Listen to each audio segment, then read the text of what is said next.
So hello students, here we are talking about a poem of class 10th, The Ball Poem. ये जो poem है आपकी two stories about flying chapter में mention है। इसके जो राइटर हैं वो हैं जॉन बैरीमैन। बहुत अच्छा उन्होंने पोएम के बारे में लिखा है। बॉल का मतलब वही है गेम। तो यहाँ पर एक लड़का है जिसकी बॉल खो जाती है। ठीक है, तो बॉल तो खो जाती है और वो थोड़ा दुखी भी होता है। देखो यहाँ पर दे रखा है, बॉल की कोई कॉस्ट नहीं होती। लेकिन जो कठिनाई आती है वो ये है कि जो बॉल के साथ में उसकी मेमोरीज थी वो आप दूसरी बॉल उसको देकर नहीं ठीक कर सकते उसको, है ना। तो बॉय क्यों अपसेट होता है और इस बॉल के खोने से वो क्या क्या अपने जीवन में सीखता है, वो चीज इस चैप्टर में दे रखी है। तो हम स्टार्ट करते हैं without wasting time. What is a boy now? अब वो लड़का कैसा है? Who has lost his ball, जिसकी गेंद खो गई है। What is he do? वो क्या करता है? I saw it go merrily bouncing, मैंने देखा वो बॉल धीरे धीरे मतलब जंप करते हुए, बाउंस करते हुए डाउन द स्ट्रीट, स्ट्रीट की तरफ गई। एंड देन मैरीली ओवर, और फिर वो जो उसकी खुशी थी वो खत्म हो गई और वो गिर गई। There it is in the water, वो कहाँ पर है? पानी में है। नो यूज टू से oh there are other balls, तो उससे तुम बोलो, उस लड़के से बोलो कि नहीं तुम दूसरी ले लोगे, तुम्हारे पास दूसरी बॉल है, तो ये उसका कोई यूज नहीं है, उसे कहने से कोई फायदा नहीं है, क्योंकि उसकी जो मेमोरीज थी उस बॉल के साथ में वो प्रीसियस थी।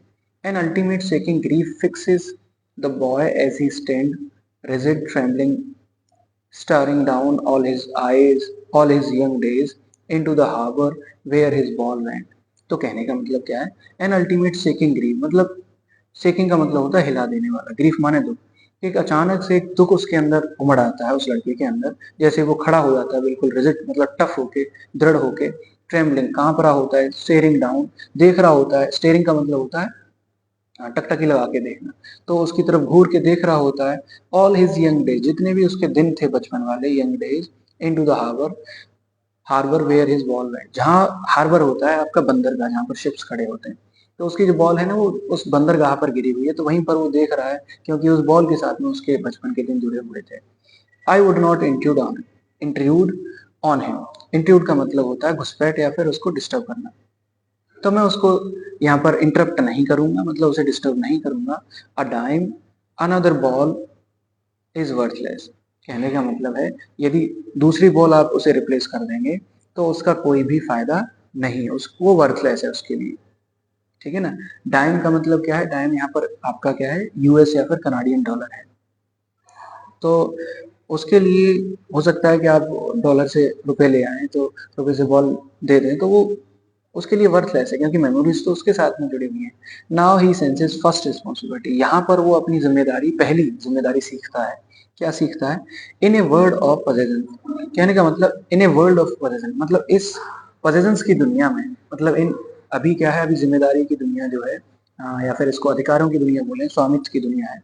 पीपल विल टेक बॉल्स, मतलब लोग बॉल ले सकते हैं। Ball will be lost always, और हमेशा जो बॉल है वो खोती जाएगी, मतलब जिम्मेदारी आएगी, चीज तुम्हारे पास में कोई मटेरियल चीज आएगी और वो खो भी जाएगी। लिटिल बॉय, तो वो पोइट समझाना चाह रहा है, लड़के तुम्हारे पास में कोई चीज आएगी और वो खो भी जाएगी, उससे कि सीखना क्या। एंड नो वन बाइज अब बॉल बैक, और कभी भी कोई भी पर्सन जो है वो हमेशा बॉल जो है उसको खरीद नहीं सकता, दोबारा से नहीं ले सकता। दोबारा से मतलब मेमोरीज को नहीं खरीद सकता वो। आप मटेरियल चीजों को खरीद सकते हैं, लेकिन जो उसके साथ में जो आपकी मेमोरीज हैं, जो याददाश्त जुड़ी हुई है, वो आप दोबारा से खरीद नहीं सकते। मनी इज एक्सटर्नल, तो पोइट समझाना चाह रहा है कि जो मनी है, रुपया है, वो तो एक्सटर्नल है, वो बाहरी है। He is learning well behind his desperate eyes the epistemology of loss, कहने का मतलब वो यहाँ पर सीख रहा है, वो लड़का सीख रहा है अपनी डेस्परेट, मतलब जो दुखद आंखें हैं उनके पीछे क्या है? द एपिस्टोमोलॉजी ऑफ लॉस, मतलब ज्ञान की जो कमी हो गई है, उसने जो ज्ञान खोया है, उसने जो लर्निंग, जो मेमोरीज खोई हैं। हाउ टू स्टैंड अप, कि कैसे खड़ा होना है। Knowing what every man must one day know, और वो यहाँ पर ये सीख रहा है कि जो एक आदमी धीरे धीरे जिंदगी में सीख पाता है। And most know many days how to stand, और ये भी जानना जरूरी है कि बहुत सारे ऐसे दिन आएंगे जहां पर डिफिकल्टीज आएंगी, मतलब जो मटेरियलिस्टिक चीजें हैं वो खत्म हो जाएंगी, वो चली जाएंगी, तो वहां पर वो चीजें छोड़नी पड़ेंगी। And how to stop, how to stand up, और इनके बाद भी इवन आफ्टर ऑल दिस आपको कैसे स्टैंड होना है ये सीखना पड़ेगा। Now he is learning that. तो जो लड़का है वो बॉल के खोने से उसके साथ में मेमोरीज भी चली गई हैं, तो वो ये अब सीख रहा है कि रिस्पॉन्सिबिलिटी को कैसे लेना है, जिम्मेदारी को कैसे लेना है, जो पोजीशन है, जो अधिकार है उसको कैसे छोड़ना है।